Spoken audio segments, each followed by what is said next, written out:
Life in কানাডাতে আপনাদের স্বাগত জানাই। আমি মাহবুব ওসমানী।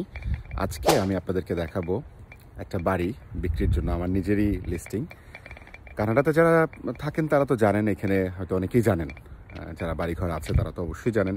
যারা নতুন এসেছেন কানাডাতে তারাও ইতিমধ্যে হয়তো জেনে গেছেন বা জানছেন যে এখানে বাড়িঘর কীরকম দেখতে হয়, বিক্রির জন্য কীরকম প্রসেস, হয়তো অনেকেই জানেন। তো আমি আজকে আপনাদেরকে এই বাড়িটি, আমার যেটি দেখতে পাচ্ছেন, এটি একটি ডিটাচ 2 স্টোরি বাড়ি। এই বাড়িটির ভিতরটা আপনাদেরকে দেখাতে চাই। চলুন আপনাদেরকে নিয়ে যাই এই বাড়ির ভিতরে। বাড়ির ভিতরে যাওয়ার আগে একটু আপনাদের বলে রাখি, এই বাড়িটির ঠিকানা হচ্ছে 38 রোডডা বুলভার্ড, স্কারব্রো, অর্থাৎ কানাডার টরন্টো শহরের স্কারব্রো এরিয়াতে এই বাড়িটি। যে রাস্তাটি, এটি রোডডা বুলভার্ড, এটি কি আসলে মিলেছে এখানে লরেন্স অ্যাভিনিউ ইস্টের সঙ্গে। লরেন্স এবং কিংস্টন রোড, এটা হলো তার মেইন ইন্টারসেকশন, এবং এই পাশ দিয়ে চলে গেছে মর্নিং সাইডের যে রাস্তাটা, সেটা ওদিক দিয়ে ওই পাশ দিয়ে ঘুরে গেছে, যেখানে টরন্টোর যে ইউনিভার্সিটি স্কারব্রো ক্যাম্পাস সেটি সেখানে রয়েছে, এবং পাশাপাশি ওখানে সেন্টিনিয়াল কলেজের স্কারব্রো ক্যাম্পাসটিও রয়েছে। তো এটি খুবই কাছে, 4 মিনিটের মতো লাগে যেতে। আর এই যে লরেন্স এবং তারপরে ওই পাশটাতে হচ্ছে কিংস্টন রোড, সেখানে আছে গিলউড যে গো স্টেশন সেটি। আর বাড়িটির ড্রাইভওয়ে যদি বলি, এখানে 4টা গাড়ি রাখা যাবে ড্রাইভওয়েতে, দুটো করে। গ্যারেজের মধ্যে 2টা গাড়ি রাখা যাবে, তার মানে 6টা গাড়ি পার্ক করা যাবে ড্রাইভওয়ে এবং গ্যারাজ সহ। আপনারা যদি এখানে রুফ দেখাই, এটা মেটাল রুফ। এই রুফের 50 বছরের ওয়ারেন্টি আছে। আর বাড়িটি বানানো হয়েছিল 2000 সালে, সেই হিসাবে এই বাড়ির বয়স এখন 25 বছর। তো চলেন আমরা বাড়ির ভেতরের দিকে যাই। এটা পোর্চ, অর্থাৎ বাড়ির ঢুকতে যে দরজা, এবং এখানে একটু ছাউনির মতো আছে, দেখতে পাচ্ছেন। জুতো এখানে খুলে তারপরে বাসায় সবাই ঢুকতে পারবেন। বাসার ভেতরে ঢুকতে এরকম একটা পর্চ, বা যেটা আমরা বলি যে সামনের ছোট্ট একটু বারান্দার মতো, এটি থাকলে একটা ভালো দিক হচ্ছে যে স্নো যদি হয় বাইরে, সেই সময় সে জুতা খুলে ভেতরে ঢুকতে অনেকের অসুবিধা হয়। তো এরকম জুতা এখানে রেখে তারপরে ভিতরে যাওয়া যাবে, অথবা বৃষ্টি হলেও অ্যাটলিস্ট ভিতরে ঢুকে এই জায়গাটাতে এসে বৃষ্টি থেকে বেঁচে তারপরে ভিতরে ঢোকা যায়। আসুন যাই বাসার ভিতরে, দেখা যাক কি কি আছে এই বাসাতে। তো যেটি আপনাদেরকে বলছিলাম যে এই বাসাটি হচ্ছে একটা 2 স্টোরি বাসা, ডিটাচড 2 স্টোরি। কানাডায় যারা থাকেন তারা জানেন ডিটাচ 2 স্টোরির মানে। ঢুকতেই 2 স্টোরি মানে হচ্ছে দোতলা, যেটা আমরা বলি যে এটা মেইন লেভেল, তার উপরে আরও একটা তালা রয়েছে, যেটা আমরা এটা আমরা মেইন ফ্লোর বলি, এটা সেকেন্ড ফ্লোর বলি উপরে, আর এরপরে বেসমেন্ট রয়েছে। তো ঢুকতেই এখানে ক্লজেট, এই ক্লজেটে যারা বাইরে থেকে আসেন তাদের ড্রেস রাখা যাবে। ওনারা যারা ওনার এই বাড়ির, তারা অবশ্য ইউরোপিয়ান, ক্যানাডিয়ান ইউরোপিয়ান, ইউরোপের একটা দেশের বাসিন্দা, এবং তাদের প্ল্যান হচ্ছে যে এই বাড়িটি বিক্রি করে তারা আবার চলে যাবেন, কারণ তাদের বয়স হয়েছে, তারা থাকতে চান তাদের মাতৃভূমিতে গিয়ে। এই বাসাটা ঢুকতেই এখানে হচ্ছে লিভিং রুম, এবং লিভিং রুমে যত রকমের জিনিসপত্র দেখতে পাচ্ছেন, সোফা থেকে শুরু করে শেলফ, লাইট, ওনাদের প্ল্যান হচ্ছে এগুলো সবই রেখে যাবেন। যদিও ওয়ালের যে ছবি টবি দেখতে পাচ্ছেন, সার্টিফিকেট বা আরও অনেক কিছু আছে তাদের, ওগুলো তারা নিয়ে যাবেন, তাদের স্মৃতি ওগুলো, কিন্তু এগুলো তারা রেখে যাবেন। তো লিভিং রুম, বসার জায়গা, ওয়ালে চাইলে এখানে টেলিভিশন দিয়ে বসা যাবে।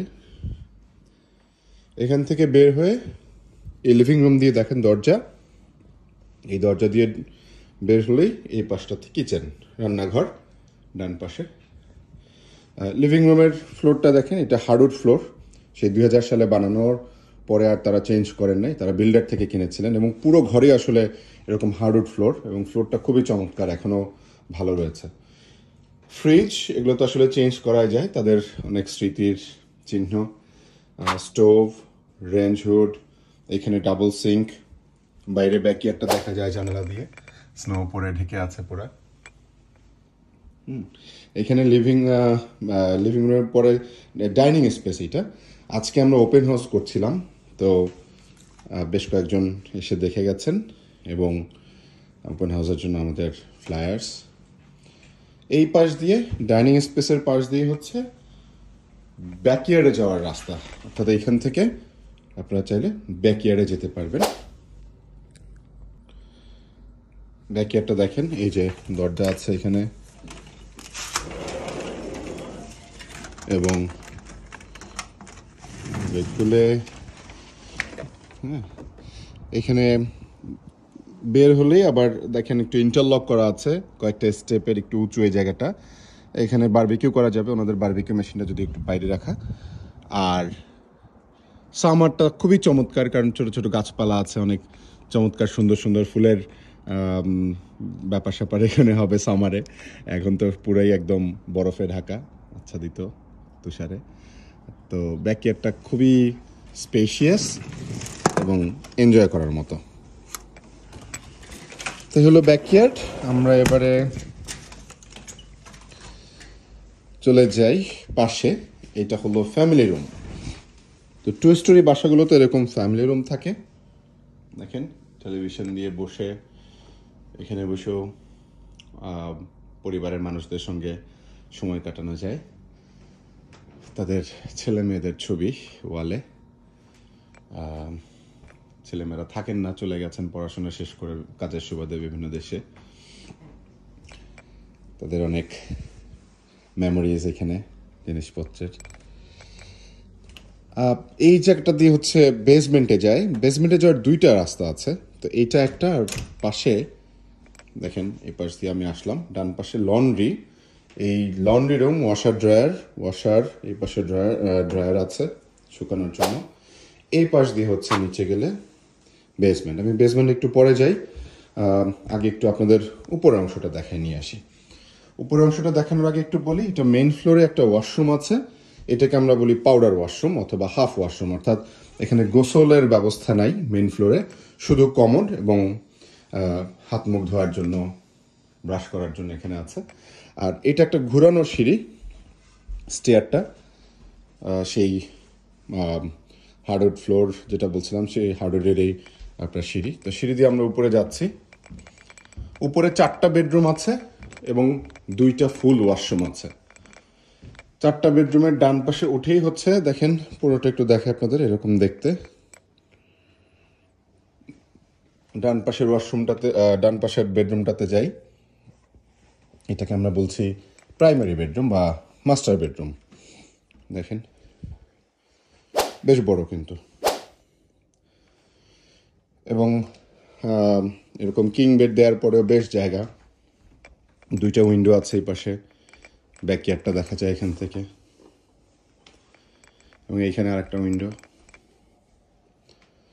বাচ্চা যখন ছোট থাকে এরকম ক্রিবের মধ্যে রাখে। আর বেডরুম থেকে দেখেন, তো বেডরুমটা এই পাশ থেকে, এই পাশে বেডরুম দিয়ে হচ্ছে ওয়াকিং ক্লজেট। তো এসে এই পাশে তাদের ক্লজেট, কাপড় চোপড় রাখার জন্য। ওয়াশরুমটা বেশ বড়। এইটা প্রাইমারি বেডরুম, মাস্টার বেডরুমের সাথে হচ্ছে ওয়াশরুমটা, কমোড, মিরর, বেসিন, ভ্যানিটি আর কি এখানে ওয়াশ হওয়ার জন্য। তারপরে জ্যাকুজি এবং স্ট্যান্ডিং শাওয়ার। সো এখানেও গোসল করা যাবে, জ্যাকুজিতেও গোসল নেওয়া যাবে। তো এই গেল মাস্টার বেডরুম। এবার চলেন পাশের বেডরুমগুলোতে নিয়ে যাই। একটা বেডরুম, সবচেয়ে বড় বেডরুমটা এটা। ডান পাশে বের হই, এই পাশে দ্বিতীয় বড় বেডরুমটা। এটা বেশ স্পেশিয়াস এবং ক্লজেট আছে এখানে, কাপড় চোপড় রাখার জন্য ব্যবস্থা আছে, উইন্ডো আছে। এটাও ব্যাকইয়ার্ডের সাইডটাতে দেখা যাবে, যেটা বলছিলাম ওয়ালে তাদের অনেক স্মৃতি, বাচ্চাদের ছবি। এরপরে আসলো ওয়াশরুম। তার মানে এখানে 2টা ফুল ওয়াশরুম, গোসলের ব্যবস্থা আছে এখানে, বাথটাব দিয়ে, কমোড, ভ্যানিটি, মিরর। এখান থেকে বের হয়ে যাই পাশে, এইটা 3 নম্বর বেডরুম। এই বেডরুমটাও বেশ স্পেশিয়াস, ভালোই বড় একদম। যদি দেখে আপনাদের ঘুরায় দেখেন, 3টা উইন্ডো আছে জানালা, এবং 2টা ক্লজেট। ওই যে কর্নারে একটা ক্লজেট, এই পাশে আর একটা ক্লজেট। এইটা হি অ্যান্ড শি এরকম সো এটা একটা ক্লোজেট কাপড় রাখার জন্য, এই পাশে আর একটা ক্লোজেট আছে।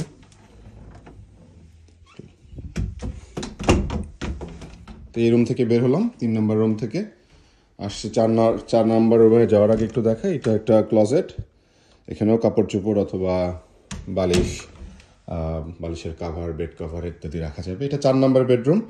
এই বেডরুমটা আসলে ওনারা অফিস রুম হিসেবে ব্যবহার করতেন, দেখে বোঝা যাচ্ছে কম্পিউটার টেবিল।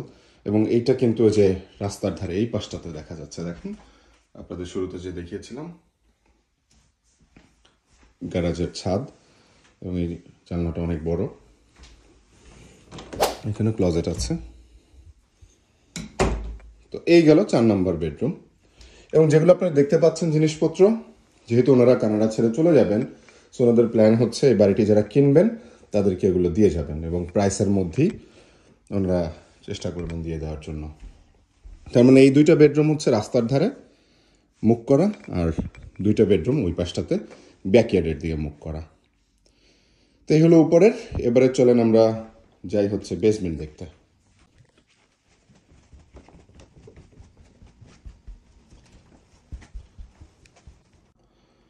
আচ্ছা, বেসমেন্টে যাওয়ার আগে বলি, এইখানে গ্যারাজ রয়েছে, গ্যারাজ ডোর, এবং এই গ্যারাজ দিয়ে যেটা বলছিলাম 2টা গাড়ি পার্ক করা যাবে। বেশ বড় জায়গা গ্যারাজে, এবং এখানে একটা দরজা আছে গ্যারাজের ঢোকার। এটা মূলত সেপারেট ডোর হিসেবে ব্যবহার হবে যদি আপনি রেন্ট করতে চান। সেই টেনেন্টরা, ভাড়াটিয়ার এখান থেকে আসবেন, এসে বেসমেন্টে যাবেন।